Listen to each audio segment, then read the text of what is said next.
Whitaker Weekly is a 3-episode anime discussion podcast where two brothers discuss a show of their choice.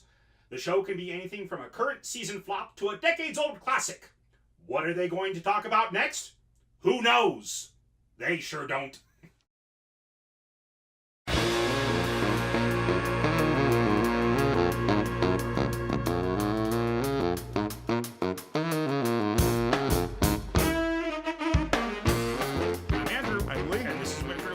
Let's get right into it.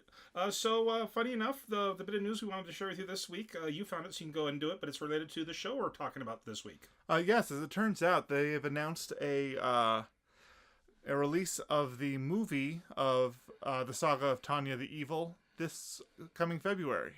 The article itself detailed information about a voice cast for it. Yeah. See. Yeah, they just announced a new voice cast for it, and they just dropped a promo trailer for it. Good deal. They also had a promo trailer for the Konosuba movie, but really all it was some voice clips over like some panning shots of the poster, and I'm just like, that's a pathetic promo trailer, you guys. Yeah, that's what happens when trailers get so meta that they have to release trailers for trailers. Mm-hmm. Like, don't go that far, because where does it stop? Mm-hmm. Well, we will. Here's a trailer announcing that we will announce the date for the trailer in an upcoming trailer. All right. Anyway. Yeah. Let's get right into the show then. You bet. And like we said earlier, this week we were talking about the Saga of Tanya the Evil, and since you picked it, you get to go ahead and read the description. All right. Okay, so the Saga of Tanya the Evil. It is June of the year current era 1923.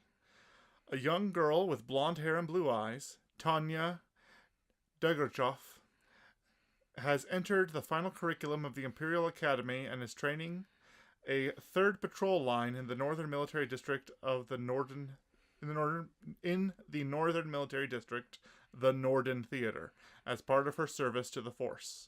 Her training, the first step towards a brilliant career as an aviation mage, should have gone off without a hitch, but things took an unexpected turn. Okay, so take an unexpected turn. So this show starts off right in with the action with World War I style trench warfare. Mm-hmm. But for the educated viewer, it starts off in the year 1928, is what it says, and World War I ended before then. Yes. Yeah. So it's clearly an alternate world. Mm-hmm. And something that really caught my eye immediately was when they introduced the two magical girls.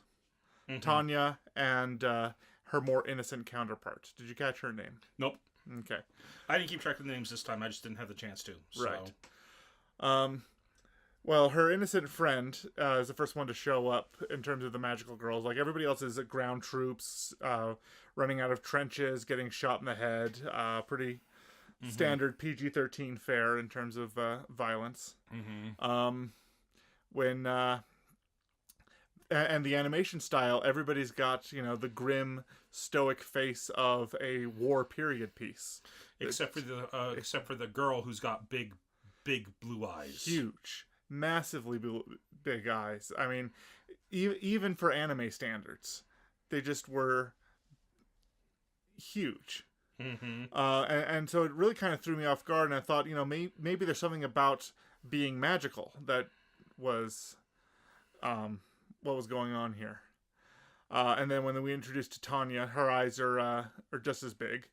But then a little later, we're introduced to male mages whose eyes are standard size. So it just seems to be these two girls have these massive, very expressive eyes. Yes. I'm trying to think if we've actually met any other women. Adults. So far. Adults, yeah. We find out that Tanya at this time is somewhere between the ages of 8 and 10. She's around 10. Yeah. Mm-hmm. She's around 10. Well, we know, okay. we know that in this incarnation she was born in 1913. Mm-hmm. Well, and this takes place and the episode starts off in 1923. So she's about 10. At least according to the description. Okay. Well, yeah. Okay. I don't. Anyways, let's just move on. It's hard for me to say that she was born in 1910 because 1913 or 1913 because what they usually show the timestamp at the beginning of a scene, not at the end of the scene. They show that timestamp when she was a small child already, rather than she was an infant being spoon-fed. So I thought it was within that year. To me, they showed that timestamp at the beginning of the next scene, not the scene where she was born. They never actually showed a timestamp for when she was born. Not the day she was born, but she was an infant being spoon-fed. Yeah, and that was the timestamp for that scene. Okay, we're gonna have to disagree on that. So for me, the timestamp was at the beginning of the next scene, not during that scene. So anyway,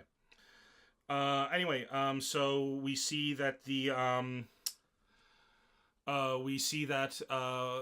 the 4 mages they are currently putting up shields to defend themselves against enemy fire. Artillery shells, yeah, coming their way.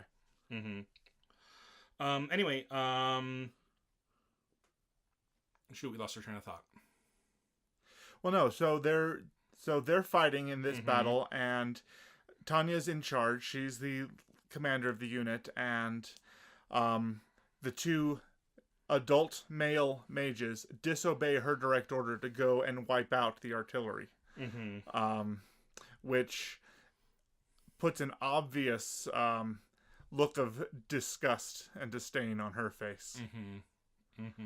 Cut to so they're being successful at destroying the artillery, but cut to later that evening in their base camp. And Tanya is treating them out and says, "You guys are being reassigned. I have no use for officers who don't follow the rules. Right. And you're getting off easy." And the 2 young officers, the 2 men, start arguing, saying, "We volunteered for frontline service. We want to be on the front line. And our only options are victory or death." Yeah, that's what we signed up for, victory or death. And Tanya is starting to get very, very upset, and it looks like she's about to take them up on the death offer. Puts her hand on her sword handle. Puts her hand on her sword handle, and it's revealed that she's a second lieutenant at this point, which is why she's also in an officer's uniform rather than the enlisted uniform that the other mages are in. And the other girl sees that Tanya's getting extremely upset and calls out to her and calls out to Tanya, and Tanya cools down, just cools down instantly. And that made me wonder if that girl had some sort of connection to Tanya to help, help Tanya rein in her anger. We see that's definitely not the case. Tanya's definitely her own person, and this girl is just kind of, one of her subordinates for the time. Right. But anyway, so she then says, "Well, I will go ahead and take your thoughts under consideration." We find out a little later that they were assigned to a bunker. They were assigned rear line bunker duty. Yes. Where they were still a shot of them playing poker and being incredibly bored. With a couple other infantrymen. And then we get Tanya, and the girl is exhausted. She's absolutely exhausted. Not Tanya, but the girl. Yeah. And she's fallen asleep on her feet. Tanya's, trying to keep her in line, telling her that she needs to get better sleep, telling her that she needs to eat more, telling her that she needs to, she just needs to shape up. That this is the front lines. We can't have sloppy soldiers. That's right. And Tanya, she, and so there's the scene just following that was, the commander, gearing up for a major, assault of some kind, and Tanya suggesting that the girl mage being right before that we see a scene where they're patrolling around, and then the girl mage falls out of the sky because she's too exhausted to keep flying. Right. And that's when Tanya sees what's happening, sees them gearing up for an attack or something, and turns around. And then we have the scene with them discussing. Yeah, and then Tanya outs her colleague as being too weak to be part of whatever this soldier is. She doesn't word it that way. She said that she's pushed herself to the limits and she can't function properly in the front lines now. Yeah. So, but the girl gets upset and demands to be included in this and says that she wants to be out there, which to me was throwing up, red flag, death flags. I totally thought I was like, well, she's gonna die. But her hair wasn't in a ponytail over the left shoulder. Well, that's only if they're a mother. That's the mother is going to die. That's the mother is going to die haircut. That is not the cute protagonist is going to die. Yeah, that's not the cute friend of the protagonist is going to die. Not the Sachi haircut. No, that's not the Sachi haircut. Anyway, she's dead now. Sachi. Not like that dumb chick Sally. Sachi. It doesn't matter. It doesn't matter. She's dead now. Not like that dumb chick Sally.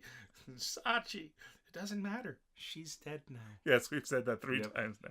Anyway, it's so horrible. Anyway, so yeah, the brunette with the big eyes demands to be assigned to this particular rescue operation because it is a rescue operation. There are men on the front lines that are under heavy fire and they need backup support, and that's what this is.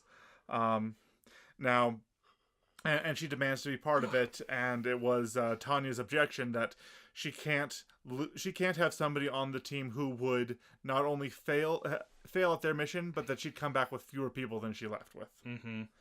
And so Tanya's wording is incredibly cold and hearted, but if you take out the context of how cold-hearted she is, you do get the sense that she didn't want this particular individual to die.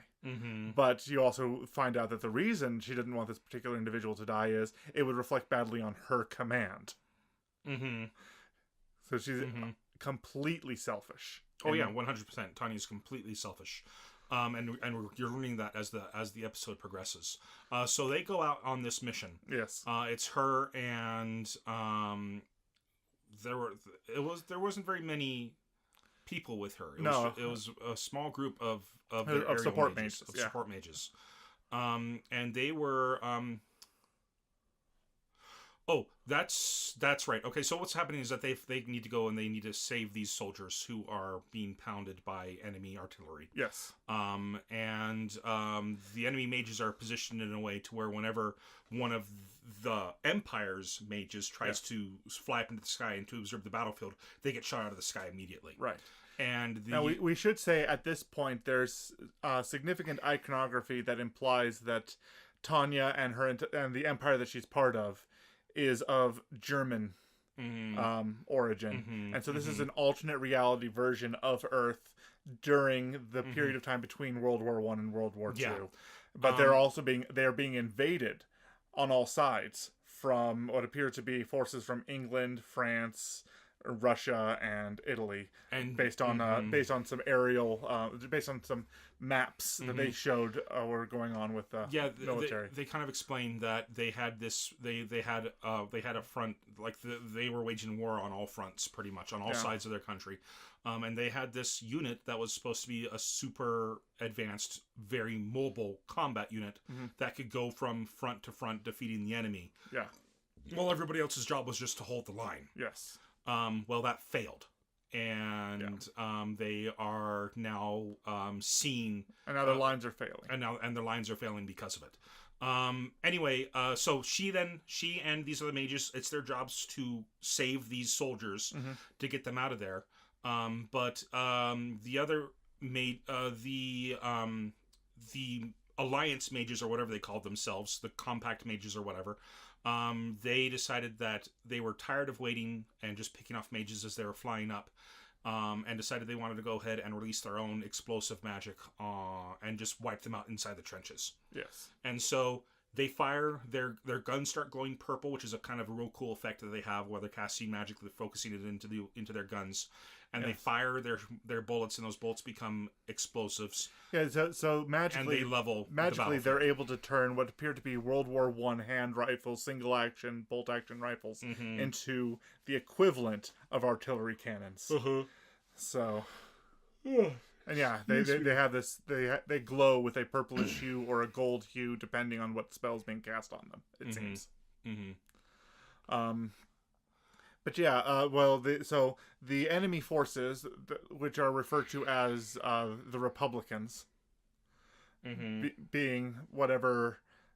Some republic is invading their empire. So they're the imperialists and the Republicans is what the subtitles addressed these two factions as. And so these unit of mages in the Republican army decide, you know what, we can go ahead and use up most of our magical power and just wipe out this particular trench. Yep, and so they do that. Well, their commander tells them to not do that, to conserve their power, and like, oh, whatever, let's just go ahead and do it. And so they ignored their commander and used their magical power to wipe out the enemy defenses. And they were going to return to base with their victory after that when Tanya's unit showed up. Yeah. Her platoon showed up. And so now Tanya's unit is now aware that they failed at their mission. They didn't arrive in time to save the front line that they were sent to rescue. But there was this, but now so there was just the four of them, Tanya, 4 or 5 of them, I don't remember, I think it was 5. Tanya, the big-eyed girl, and then 3 other mages, come to where there are, 9 or 12 of these other guys. There were 12. And what, now something that was interesting to me in this combat was that the 12 of the Republicans were on something that looked like a metallic horse-shaped sled was their aerial vehicles, whereas what Tanya seems to have is they have a single boot rocket with a support pack mounted to their belly, which made sense to me on a logistical standpoint, because something that, the way that when you put rockets on both feet, if they go in any direction apart from each other at all, you rip somebody in half. So having it on one foot actually makes a lot of sense. Yeah, and they just focus their magical abilities into whatever is generating that thrust, and that's how they fly. And it turns out that what that is explained further in episode 3. Yeah. But episode 1 really just gets us right into the action of what is going on, and then the next 2 episodes we'll be able to delve more into how she got to that place. So Tanya then says something like, well, it's frowned upon for them for, like, I wasn't able to save any of the soldiers, so that's probably going to cost me a promotion. But we're here, so I'll go ahead and engage the enemy. Should we just retreat now? No, we're within firing range of the enemy. If we retreat, we put ourselves at danger. Yep. So they need to. It's fight at this point, and so she orders the other 4 of them to go ahead and take out 1 platoon on their own, and she'll handle the other 3. Yeah. And she does just that. I mean, there's just this awesome scene where they see this tiny little girl, this 10-year-old girl, flying towards them, and she just massacres these soldiers. It's they clearly spent a lot of money on the animation of this fight scene.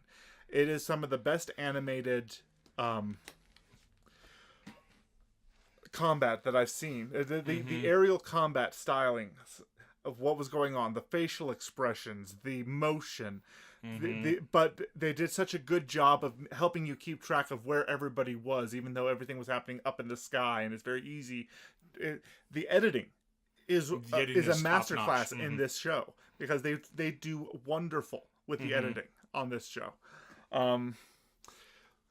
But yeah, the fight was just a poetry in the air. It's fantastic. And she defeats several of them, and then she starts climbing high with her jetpack. She starts going super high, and the other soldiers start chasing after her. The surviving soldiers chase after her, and but they only reach to about 6,000 meters in the sky. Yes. Before their engines start to overheat, and they're like, with the machine, they've reached maximum altitude. They've reached maximum altitude. We can't go any higher. And they look up and they see that she's at 10,000 feet, so she's a good 10,000 meters. Yeah. She's a good 4,000 meters ahead of them, and she starts talking to them. And one thing that's interesting that I noticed in the first episode, but didn't realize the importance of it until later, was every time she casts a spell, she prays. Yes, she says. Whereas the other people don't. The other mages don't. They just cast their spells. And something else is that every mage. So one of the ways you can tell what a mage is they have these ice blue irises. Mm-hmm. Except for the girl with the big eyes, hers are a little bit deeper shade of blue, but most mages, including Tanya, have ice blue irises. That turn gold when they start using magic. Yes. Mm-hmm. But hers absolutely turned gold. I thought hers turned gold when she prayed. I didn't think the other mages turned gold when they use magic. No, if you like, I didn't make a note of it, but I did notice during the fight scenes that the mages' eyes that were flying around, even the enemy mages, their eyes were gold. Okay. So their eyes turn gold when they cast magic. Hers turn gold when she's praying. So that's just one of the things in the world. When they cast magic, their eyes turn gold. Okay. So. Neat. Yeah. And so she flies up and she pretty much says, "How dare you attack our holy land? This is our country, and you will be punished, and God will smite you for encroaching upon our sacred land. Retreat now, or you will be destroyed." Yes. Type thing. And it cuts down to the brunette girl again, who's just like, "Oh, she's so patriotic." And then it cuts back to just the naivete of this little poor sweet thing. Well, yeah. Oh, by the way, we did forget to mention that Tanya says it's tough being a salaryman as she goes off to fight the three platoons on her own. Yeah. And then the brunette says, "What's a salaryman?"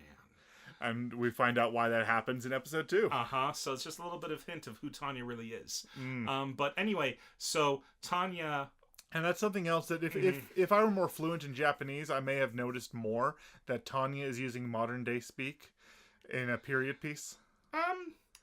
No, that doesn't really stand out that much. Like, everyone's language works just fine. She just says words that they wouldn't know what they are. Like, she said "sarariman," which means salaryman. It's just, it's a businessman in Japan. They wouldn't know what that is in World War I Europe. Right. But anyway, but then the soldiers shoot at her. And she offers them a chance to retreat, and they fire at her. So no negotiations, huh? Well, and they fire at her, and it passes through, and they realize that they were shooting at an illusion. So they were shooting at her, and then the real her appears, and she casts her spell, and her gun starts glowing gold, and she casts this massive spell and just pulls the trigger on her gun, and there's this explosion that just rips through the air that if the shockwave of it didn't kill you, the gases created by it the subtitle read that the oxygen deprivation or carbon monoxide poisoning would get you. And then all the soldiers, you just saw their corpses falling, all the mages, all their corpses were just flying out of the sky after that point. It was just a massive explosion, and something we realized was that one of the reasons she went so high up is so that explosion wouldn't hurt the land below them. It wouldn't hurt her. She wouldn't get her troops killed, right? Because again, she's selfish and she doesn't want to appear to be a bad soldier. No, yeah. But then we then cut to a scene. Like there's a couple of. There's two scenes that are intercut together at the end of the episode. There's a scene at the camp where a commander is giving a letter to the brunette. He's saying that artillery shell hit the bunker that those two men were assigned to, and they're dead. And she's super upset about it, and she wants to know if Tanya knows. And he says probably not. I just barely got the report myself. Right. And so she goes in to talk to Tanya. And she goes in to talk to Tanya, and then we cut to the commanders at a meeting, and they're talking about, this terrible battle where we were losing, it all got turned around because of one mage. I'm like, that's incredible. What mage was it? And they say that, it's Tanya so-and-so of the Silverwing. And they're just like, wait. And then one of the lieutenant generals is just like, wait, what? Her? Really? No. Really? She was there? And they're like, what's the big deal about her? And he's like, well, you've met her once, haven't you? He's like, yes, I did meet her. I met her when I was I met her back when she was still a cadet. Mm-hmm. And there's one thing I learned about her absolutely at that when I met her. And then it cuts to the girl talking to Tanya, and it's like, I have a report about so and so, and Tanya just says, let me guess, they're dead. She's like, wait, how did you know? And she's just like, they are in a stationary object at the end of at the back of our lines. It was too good of a target for artillery to miss, for enemy artillery to avoid. And the girl's like, wait a minute, you knew this was going to happen, didn't you? You knew that they were going to die in there. And it cuts to Tanya grinning to Tanya looking to the side, and then it cuts back to that general. And he says that the one thing that he knew about her that was absolute, that Tanya is the devil in the form of a girl. And it cuts back to Tanya, and she just has this grin, and it zooms up on her eye, and her eye just starts goes red, and like I kind of like the edges of it kind of split apart and stuff. Mm-hmm. It's really, really cool. Really good shot. Yes. And that's the end of episode 1. Okay. Episode 2 starts off very differently. Mm-hmm. Because episode 2 starts off in 2013 modern day Japan, our world. Mm-hmm. And it introduces this character who is a salaryman whose job it is to lay off useless people. It is his job to companies hire him to go through the process of getting rid of unnecessaries. That's his position at that company. That's part of his job. That wasn't the entire thing, but it was part of his job. It was definitely part of his job. He reminded me a bit of the Bobs from Office Space. Okay. And how other people react to him. And like in particular, there was this one guy who was really nervous. He had a mortgage. He was paying his daughter's tuition. What am I going to do if I lose my job here? Can't you take mercy on me? And he just says he takes none. He lists all of his faults of why the company's letting him go. So like, you missed work multiple times without letting us know, and you've been warned multiple times to improve your quality of work here, but you haven't. So tell me, why should the company keep you? Yeah. So, and he just gives him a pamphlet that's supposed to help him find a new job, and sends him on his way. And so he goes off and is planning out his future. When he ends up in a subway station, and we see the guy that he had just laid off going crazy and pushing him into an oncoming train. And time stops. And time stops for probably a good 5 minutes of the show as different. And so, was it? We learn before he gets pushed in the train. We see kind of a montage of the kind of person that he is, and he's just a nasty, nasty person. Yeah, he's no good at all. So he's the kind of person who delights in the process of climbing a corporate ladder, regardless of who he steps on. He is a corporate psychopath. Mm-hmm. Of which we know that those exist. Mm-hmm. I mean, there was a TED Talk I listened to a while back that talked about the psychopath test and being able to identify who is one, and the fact that corporate lifestyle and ruthlessness and corporate ruthlessness is actually a breeding ground is a place where psychopaths thrive, and like 1 in 4 CEOs pass the psychopath test because of it. But so, you mean fail the psychopath test? No, well. Pass the psychopath test as in check you are a psychopath. Gotcha. So time freezes, and we see a couple of things as the camera goes around here. One of those things you wrote down that you wanted to go ahead and mention. Oh yes. As the camera passes around, we notice that a far poster. There's a poster on the subway wall amidst other ones. Where this one was the one with the most detail was for Overlord, the anime. And something I absolutely loved about that bit of detail is one of the group, Myth and Royd, who do the music for Overlord's opening and closers, also did the music for this show. Opening and closer. Yep. And so they're two different studios. and it's a fairly new studio. Studio Nut is the one producing the Saga of Tanya the Evil, but it's the same group is doing the music for both. Mm-hmm. And I'm just wondering what other carryovers they have, what other relationship these two studios might have with one another. It's being made by Nut, but it's being produced by Kadokawa. Okay. And so it's a group parent company. So two different animation studios, but a parent company that. Myth and Roid, that's just the name of a band. It is the name of a band, but you mentioned you mentioned a different company, Totokawa, I think. Kadokawa. Kadokawa. They're the ones who are producing it. Uh-huh.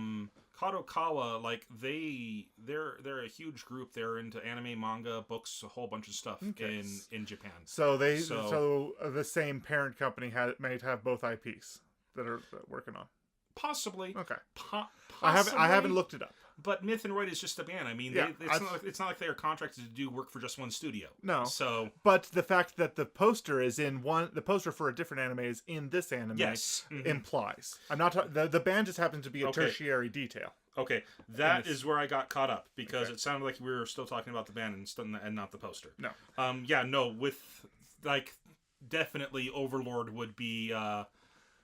I'm pretty sure it's Kadokawa that also does Overlord as well. Sounds right. So yeah, who knows? Maybe it was subliminal messaging for an Overlord project coming up. Anyway, so you saw that, and then he has a conversation with a being that he begins to call Being X. Yes. Because he refuses to believe that God exists. Because he's of the personality that if bad things exist, therefore God doesn't exist. Right. Because God wouldn't allow things like this to happen.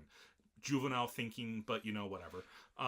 Anyway, he but he lists out all. What's great is that over the course of this conversation, he lists out all of his reasons for being an atheist and all the reasons that God can't possibly exist. And so God takes notes for all the excuses he gives and says, "Oh, so in order for you to believe in me, you need this and this and this kind of situation." And the guy's like, "No, I don't want to." Mm-hmm.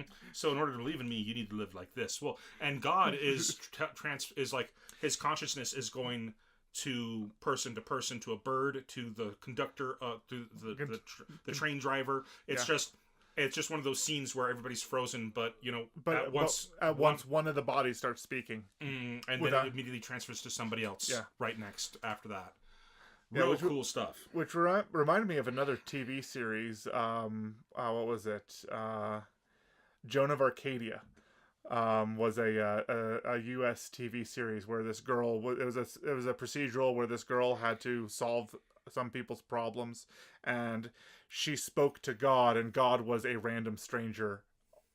It was a different person every episode. It was a different actor every episode. It was just a random stranger would come up to her and then say something, and then she would know it was God talking to her. Gotcha. And the opening credits song was Alanis Morissette's "What If God Was One of Us." Okay. So it was in the same vein of that kind of a show, but for this given scene and all these and the biggest thing is that even while he's talking to him, he denies the existence, and the entire crowd turns and goes, "What?" Like multiple heads at the same time. Like up to this point, it was one person at a time. As he is talking with God right now. He accuses him of being the devil and not God, because only the devil would take pleasure out of a world like this and a situation like this. But he's like, but I refuse to acknowledge your existence. And like every single head in the crowd turns to him and just says pretty much, "What?" Like, are you an idiot? Yeah. Like, you're really gonna hold on to your pride that much, even though you're talking with me right now? Yeah. Type thing. And he's like, okay, so here's the thing. I'm not actually God, but I'm in charge of reincarnating humans. Mm-hmm. And there are 7 billion humans right now. There's a lot for me to do. So people who don't believe in God, people like you, I don't bring them back. So that's how I manage things. So here's what we're going to do. We're giving you one more life. You're going to have all your memories.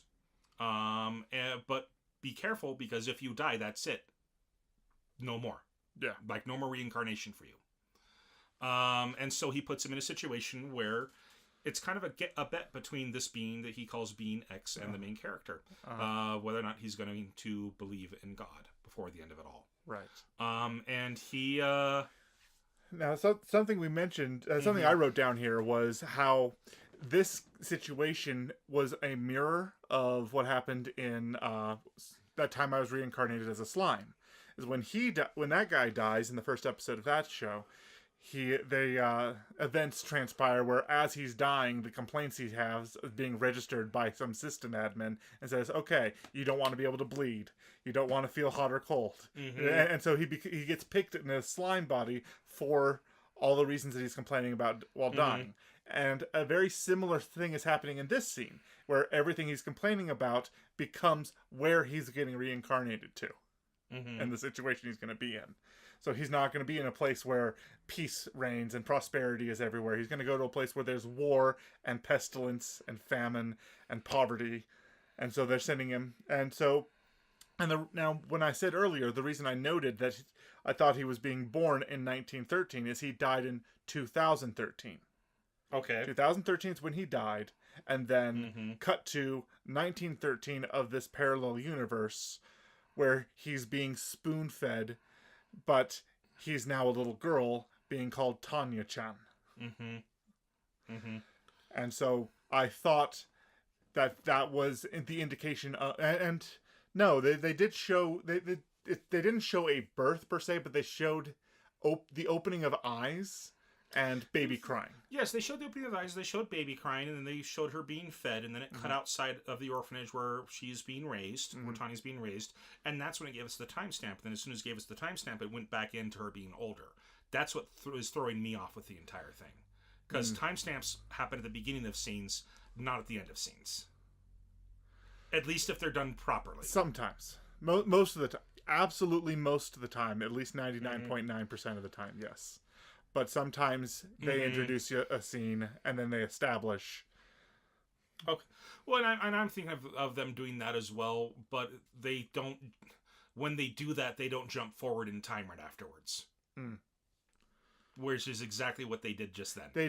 They do jump forward a couple years where she's maybe 3 or 4, and she's in the orphanage, and the nuns are having a hard time keeping financially supporting the orphanage, and there is a great difference between the rich and the poor, and the poor are becoming more and more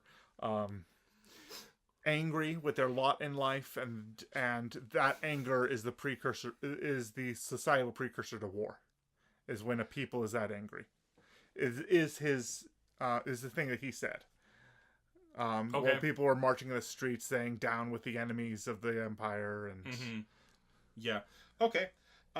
So he then learns that magic exists in this world, and they test him at whatever age, or she learns that magic exists in this world, and then she learns that she has an incredible ability with magic at a very young age, and she also learns that in this country, and this is where she learns that the world is like, this is pretty much an alternate history Earth, where it's after the time of World War II, World War I already, but the war hasn't happened yet. Yeah. And she learns that in this country, all mages are conscripted into the military at some point. Yeah. At some point, they have to serve. And so she decides, rather than being conscripted, she's going to go ahead and volunteer. At the age of 9. And she then leaves. She goes up to the recruiter. To the recruiter, and the recruiter's like, "Why does someone so young want to serve?" And she just pretty much tells him, "It's because I've made my choice that I want to defend my country." The subtitle I read, "This is the only path available to me." Yep, this is the only path available. I thought about it. That's right. That is what she says. This is the only path available to me. Because she's an orphan, she doesn't have any other prospects. Military service is the only way she has to getting a life for herself after. And so she joins, and they show a shot of her, this 9-year-old little girl, surrounded by adult men who are going through officer training. Basic training, yeah. Basic training. And she does extremely well with magic training and all this stuff. And it's hinted the reason she's doing so well is because of her modern day brain in this small little girl's body. Yeah, she has the discipline of a 30-year-old salaryman in the body of a 9-year-old girl. And she, But so and she's doing so well that after a single year of being at the academy, they give her own men to look after. They give her own unit of new recruits. Yes. And these guys do not respect her at all. No. And to the point I have a little sister older than this thing. Is she trying to be scary? And she's calling them maggots, but the voice that comes out is completely adorable. Yep. Yeah. And then she disciplines one of the soldiers. Yeah. So the gentleman we saw earlier, we haven't described him yet. He's got short,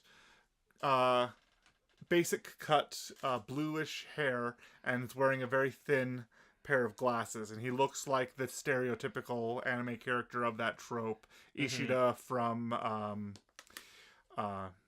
Bleach, the Shadow King from what's it called?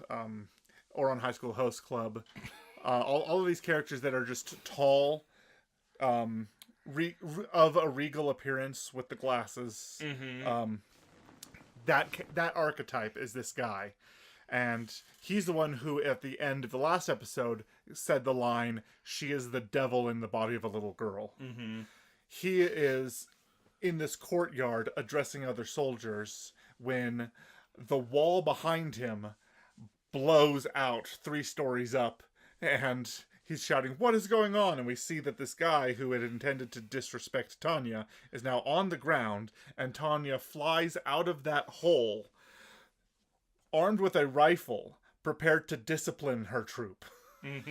She flies down, and then he starts bad-mouthing her again, and she holds the bayonet up to him. Yeah. And he's saying, and she says that you had more than enough time to get ready for the day. Why aren't you ready? Type thing, you know?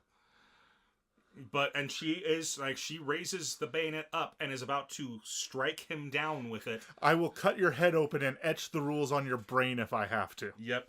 Oh no! I will break open your empty head and etch the rules inside. Yeah. Or etch the rules inside for you. And as she's about to slam the bayonet into his head, this blue-haired officer, he's a lieutenant colonel at the time, grabs the rifle and it says, "What are you doing?" She says, "Disciplining a soldier, sir, as is my authority." Yes, that is the biggest thing for her right now, is that everything she's doing is 100%. She is 100% following the rules. She is not breaking a single rule, but just because she's not breaking the rules doesn't mean she isn't being completely evil. She is the lawful evil type. Yep, she very much is. Anyway, so she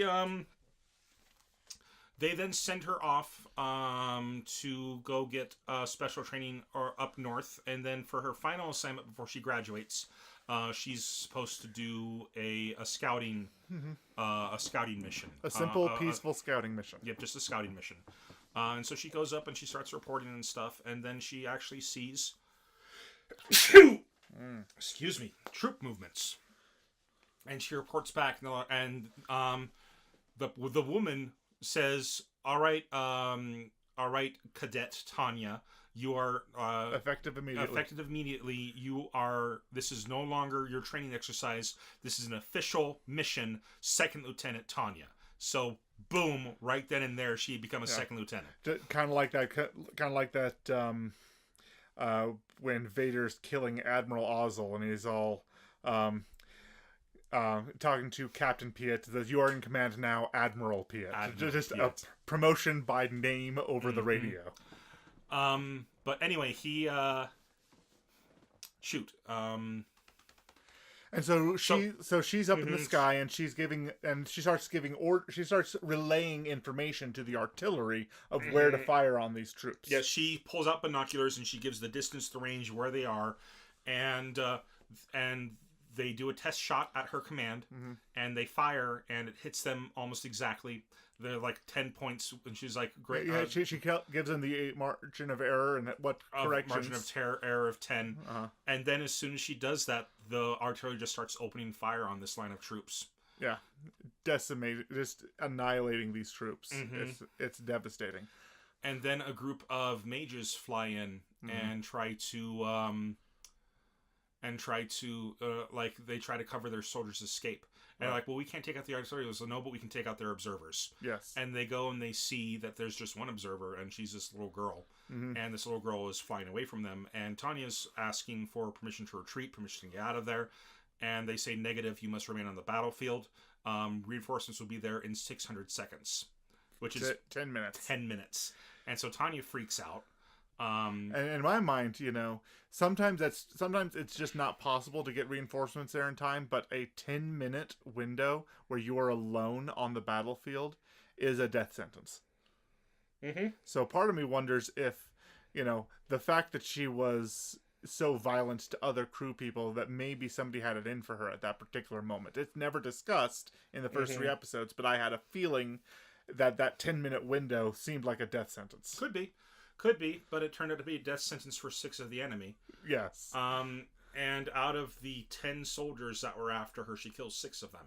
Yeah. She just throws everything away and charges them immediately. She gives up on life, and it's at this moment that I wrote this note down.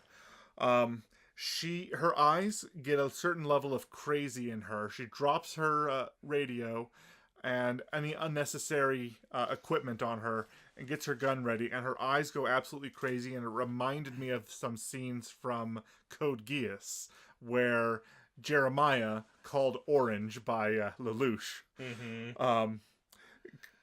he just goes nuts because Lelouch has destroyed his honor. This is the only thing he lives for, and he's just... That style of animation where the face is just distorted and crazy, and I started looking up who the studio was and whether or not people involved with Code Geass started doing the animation on this show as well, because it had such a familiar vibe to it during this scene. But the scene was beautifully animated as well. She's able to because she's so much smaller than them. She's not as big of a target that they're used to hitting, so it's harder for them to hit her. She then just opens up on them and takes out several of them. She takes out 2 of them by her with just her gun. But then she's out of ammo, and they're like, oh, she's out of ammo, we've got her. But then she throws away her gun and just gets this crazy smile on her face, and her eyes just go, her eyes get bigger, and her irises get smaller. Yes. Just one of those crazy smiles. Yes. And she just flies directly at them and just starts wreaking havoc on them. Instead of using a gun, she just starts hitting them. And then one of them loses sight of her, and she grabs him from behind and just says, gotcha. Yeah. And then you see the pendant on her neck, which we find out later is a tool she uses to channel her magic through. Starts glowing brighter and brighter, and then cracks. And we see what appears to have been a suicide explosion. And the leader of the soldiers just sees that his men just got decimated by this one soldier. Yeah. And she takes out, and so after they've left, her body then emerges, and she's got the remnants of a shield spell around her to protect her from the explosion, from her own suicide explosion. And she starts falling to the ground and she's falling to the ground limply, which gives the impression, and the what she's saying gives the impression that she is planning on by falling in this way and pretending that she killed herself in that explosion. She wouldn't be attacked by the surviving 4. They would assume she had died and just leave her to fall to her death. But she's also talking to herself about how she did something. She did something easily that looked like it should have been super hard because she was smart about it, and that's the way to have an easy, relaxing life. And no one's going to go ahead and make her do hard things after this, not after what she just did on the battlefield. The thing is, what the next scene? The thing is, as this genius businessman, salaryman learns, he knows nothing of the battlefield. No. He knows nothing about how battlefield and officers and soldiers actually think. You really think they're going to let an asset like that remain on the back lines? No. But anyway. So the next scene, she's in the hospital, bandages over her arm in a cast, lying in bed, surrounded by officials, the brass, the military higher-ups, in full dress uniform. bestowing upon her the honor of the Silver Wings. Mm-hmm. And she's like, did I do too good? Have I caused a problem for myself? Mm-hmm. As they Mm-hmm. and so she has this smile plastered on her face of what have I gotten myself into, Mm-hmm. as they lay the badge on the pillow next to her Mm-hmm. head. And yeah, it's just, So that's the end of episode 2, that is, and that's the first time we get the closing credits. yes. But the closing credits at this point are the opening credits, Mm-hmm. which is weird that they didn't do that for episode 1. But there were no credits at all for episode 1. No. Episode 2, they had the closing credits, which is again the song by Myth and Royd. Mm-hmm. And then we get to episode 3, and episode 3 takes place after she's recovered. Yes. She's in her full officer's uniform, and she's getting her dispatch orders. And her dispatch orders are a nice, safe place far from the front, where she would be troop training. Troop training. Yeah, she's being assigned drill sergeant because she is considered an ace, and it would just be bad for him to have a 4 confirmed kills, 2 suspected unconfirmed kills. So that's 6 kills. Then. Yeah. So in her first mission. Mm-hmm. And so she's regarded as an ace, and she and while it is common practice for aces to be used on frontline missions when necessary, Mm-hmm. they don't want to lose their aces to accidents and happenstance. So they especially they when use they them can use them as propaganda. They use them sparingly. So yeah, Mm-hmm. but yeah, basically. So they decide that, for a 9-year-old ace, the best thing to do is to have her train new recruits so that she is a form of inspiration for new recruits, is their line of thinking. And she's ecstatic about this. There's this great go between her and the officer giving her, or this great inner monologue for her where she's just like, this is exactly what I want, this is great, but I can't make it seem like that this is what I want. So she starts questioning it, and he says, well, we understand that, but blah, blah, blah. And she's like, well, I guess there's nothing else to really be done about it. I'll go ahead and accept. Yeah. As she's talking to herself about how this is great, this is exactly what I want. Within, I'm going to go ahead this and is be part nice. of the editing that And we this just love about this this is just show. the great editing in the show. And in Japanese, this is one continuous sentence. There's no change in the sentence at all. In English, there's a bit of a change when you're reading the subtitles. But just the way they worked it out in Japanese, she is complimenting herself for her brilliance, and then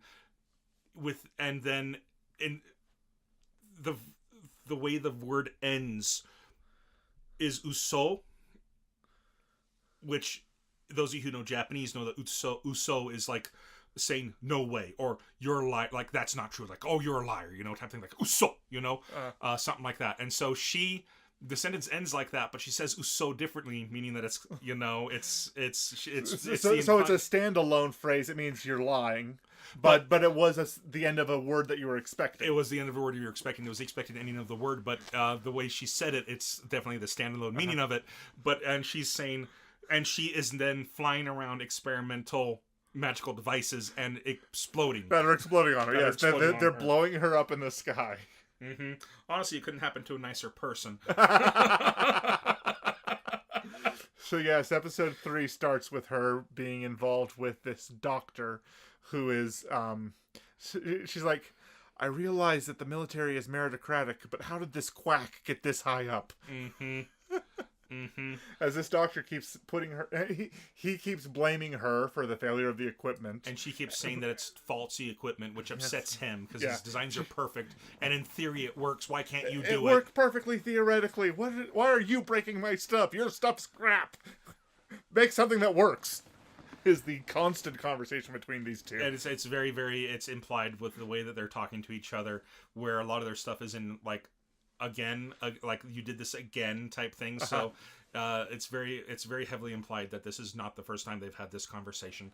No. And she wants nothing to do with it. She wants nothing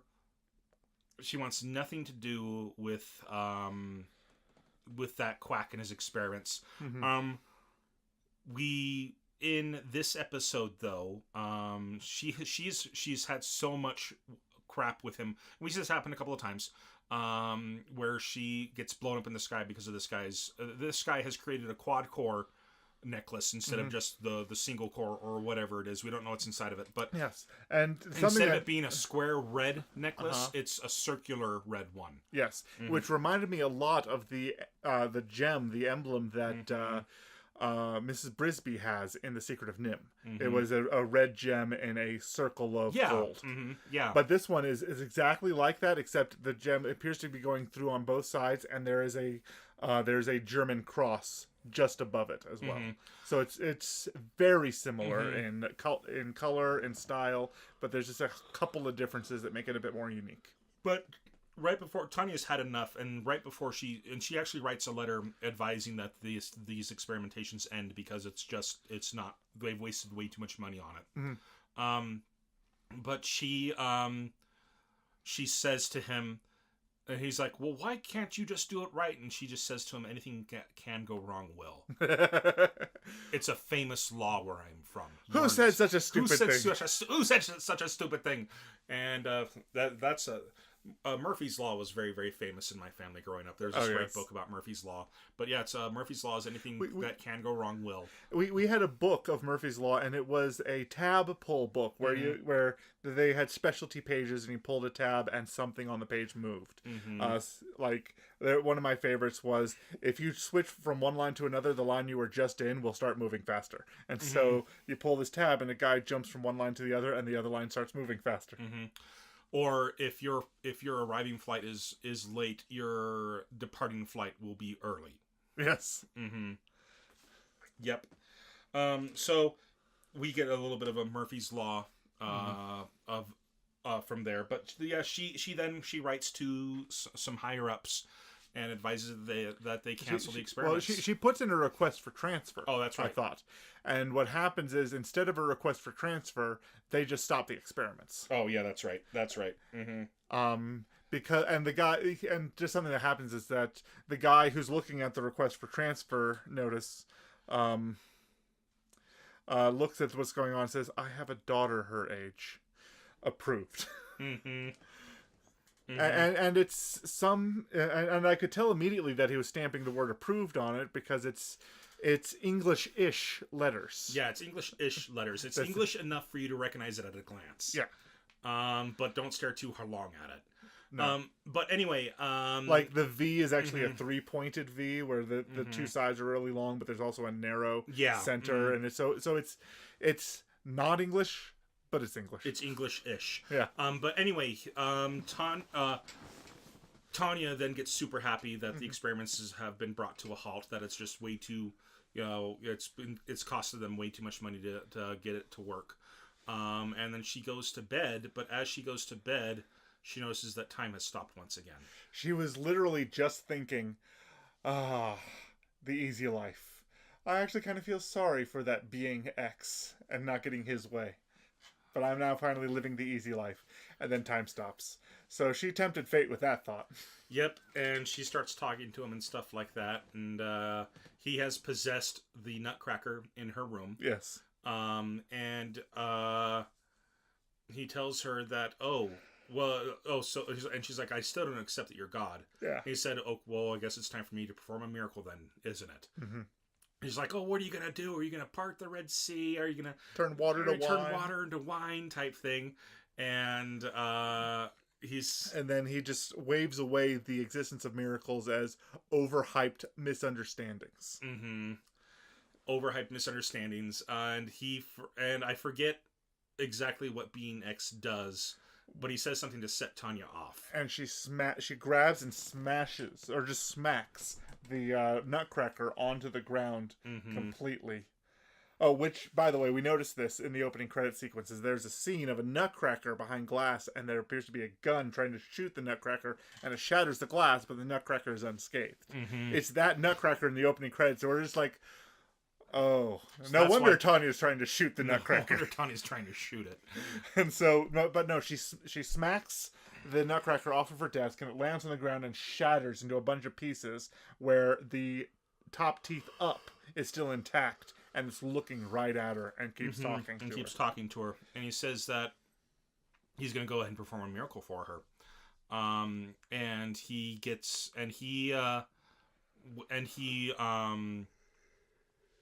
and then Tanya wakes up and she looks at her desk and she sees that the Nutcracker is just fine. Yeah.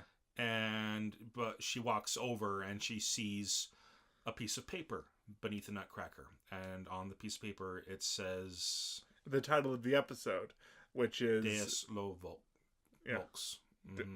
Which is the Latin for God wills it. I actually did a Google search, and it talked about how that was the slogan of knights during the Crusades, because it literally translates to God wills it. Yeah.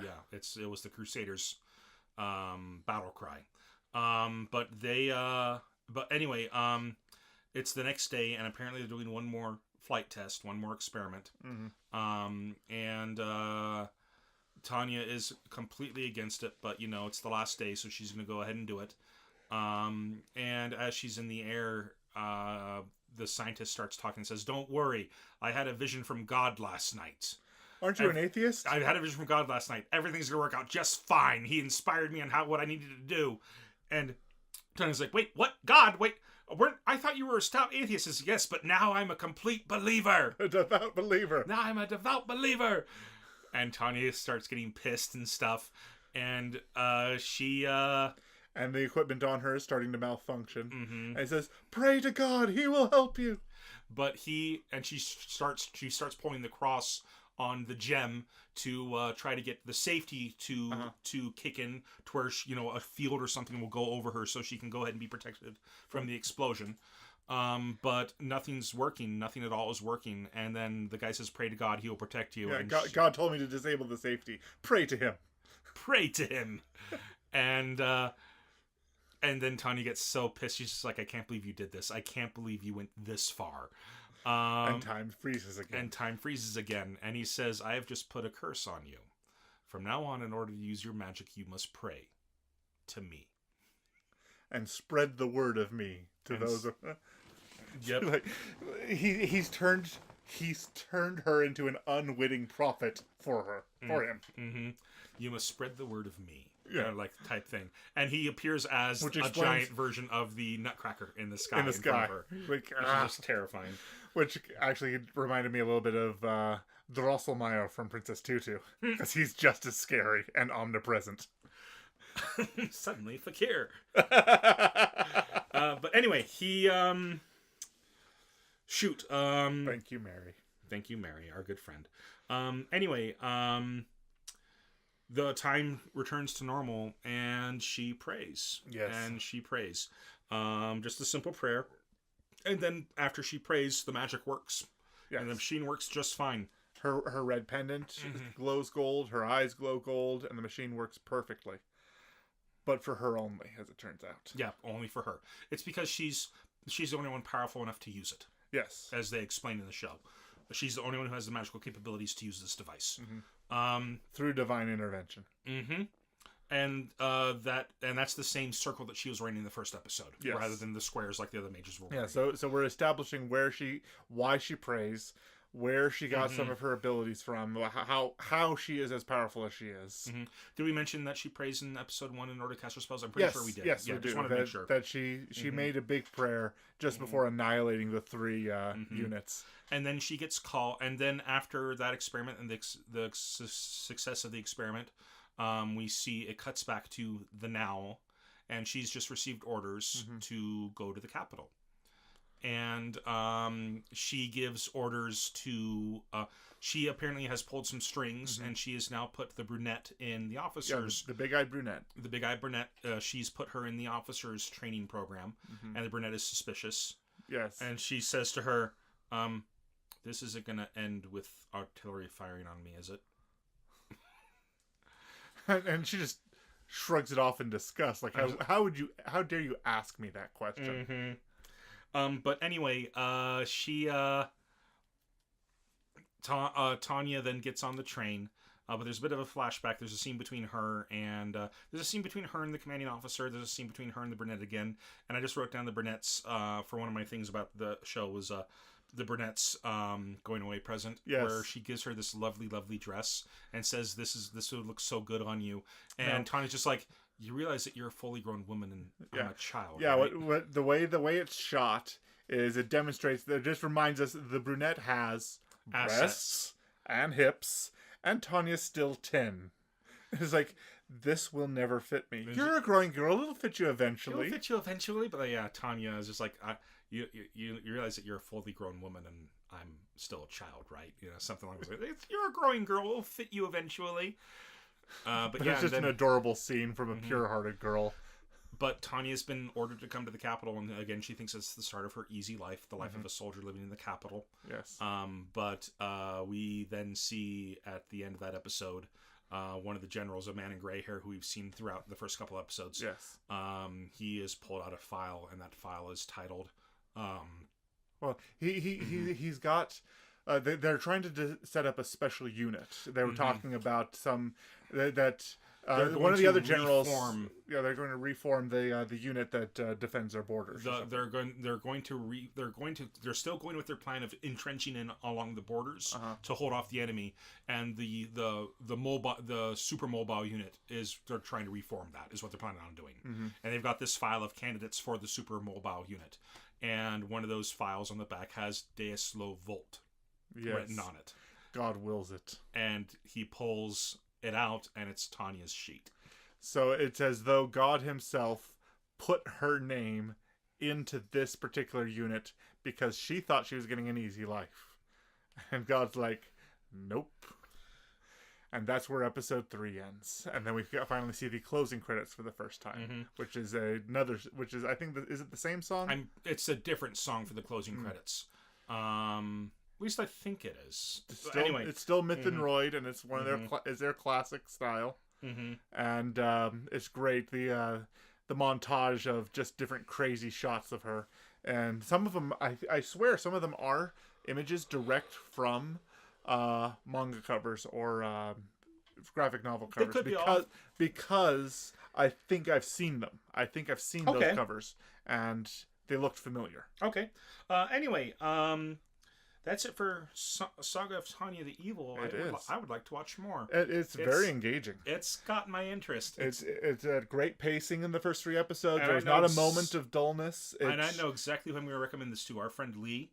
Oh. She is a tiny girl. Yes. She is tiny, but she refers to herself as an evil overlord. She does. Her seeing a show about an evil loli will probably delight her. It probably will, to be honest. Anyway, and sometimes when we're in the same room together and people are confusing the two of us between her and because we're just by first name only, we match, but we're not alike in any way at all. Sometimes I think of myself as the good Lee, and then I have to realize I have to word this differently. The less evil Lee. I can accept that you are the less evil Lee. was her reply to me. Okay. Anyway, so the Saga of Tanya the Evil gets a pass from both of us. Not Absolutely. Really, not a pass, but definitely want to watch more. Absolutely. So next week it's my pick, and I have picked a show from summer of 2017 called Aho Girl. Aho, real fast, is Japanese for idiot. Yes. Okay. So the show is literally titled Idiot Girl. I learned this during one of the early episodes of Naruto when there was a crow flying through the sky. Episode 50 or something like that. Or episode, I don't remember. Anyway, she is Hanabatake Yoshiko, and she's an idiot through and through. She loves bananas, and she loves her childhood friend Akun. That is all. Summer 2017, Aho Girl gets its long-awaited anime. Watching it will surely cheer you up. Probably? All right, so that's what we're going to be watching for next week. Okay. And next up is recommendation of the week. So I can finally recommend this because I finally gotten to play it. I've been wanting to play this ever since it came out, and things have finally turned around for me. I got a Christmas bonus at work where they gave me a gift card to a substantial gift card to what's it called, Best Buy, and I picked myself up a Nintendo Switch and one game, The Breath of the Wild, Legend of Zelda, and I've been playing it pretty much every day since I got it last week. It was it was a birthday present to myself. to justify opening it before Christmas. And I've been playing it pretty much constantly. I'm struggling, and it's been interesting. I've struggled with it at first because every Zelda it's game. Such a different Zelda experience. It is. I mean, it's the old Zelda games were very back. It's really pulling back from its roots. The promise that I heard from you particularly, but from different things that they've said, was that Breath of the Wild was going back to the original Zelda, where it didn't really, you were no longer stuck on a linear path level to level. You were allowed to completely explore a wide open world and try to complete levels in whatever order you could. Now, in the original Zelda, there were levels that said, okay, this is now level 1, this is level 2. And to be honest, whenever I played it, I always beat it 1, 2, 3, 4, 5, 7, 6, 8. Because 7 was easier for me than 6. 6 is full of whiz robes. It is. 6 is awful. It's such a terrible dungeon. I just needed that extra heart container to get through 6. 7 wasn't so bad by comparison. Okay. But for this game, I'm many hours into it, and I'm so used to other Zeldas that if something is hard, then there had to be a way of solving it in every other Zelda game. But in this one, I ran into 3 dead ends at the same time. I couldn't get into the Zora world because it was always thundering, and I had made the mistake of buying complete plate mail for myself and selling my other equipment, and so I only had the plate mail to wear, so I kept getting struck by lightning trying to get into the Zora realm and dying immediately. I tried to complete some of the side quests that were offered in the village just before that, the Hano village, where the old lady who turned herself into a little girl is. Who one of the people down there talked about how the spirit of wisdom needed up on top of this mountain needed help, and so I decided to try that quest. Ooh, that's a rough one too. And so I did that I started it with only 5 hearts. And I got 2 of the 4 eyes on the back of the dragon before I ended up with so little lives. I only had 5 hearts, ran out of the food, found out that food doesn't stack. Food benefits don't stack, and only had 2 items that had the 2 levels of defense that I needed when I was that high up, instead of 1 level of cold defense.